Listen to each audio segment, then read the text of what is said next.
రాముడికి కృష్ణుడి కన్నా ఎక్కువ దేవాలయాలు ఉండటం వెనుక చారిత్రక సాంస్కృతిక ఆధ్యాత్మిక కారణాలు ఉన్నాయి. రామాయణం రాముడి జీవితం భారతీయ సమాజంలో ధర్మం, నీతి, ఆదర్శ జీవనానికి ప్రతీకగా నిలుస్తుంది. రాముడిని మర్యాద పురుషోత్తముడుగా భావిస్తారు.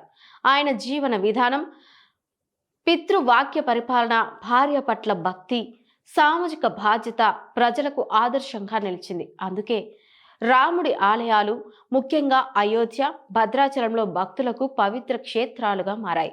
కృష్ణుడు భాగవత పురాణంలో లీలా మనుగడిగా భక్తి మార్గానికి ప్రతీకగా నిలిచాడు. ఆయన దేవాలయాలు బృందావనం, మధుర, ద్వారక కూడా ప్రసిద్ధమే. కానీ రాముడి కథ రాజ్య ధర్మం, సామాజిక ఐక్యతతో ముడిపడి ఉండటం వల్ల ఆయన ఆలయాలు ఎక్కువ ప్రాచుర్యం పొందాయి.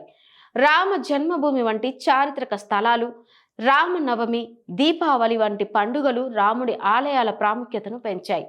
అయితే రాముడు, కృష్ణుడు ఇద్దరూ విష్ణువు అవతారాలే, భక్తి దృష్టిలో సమానమే.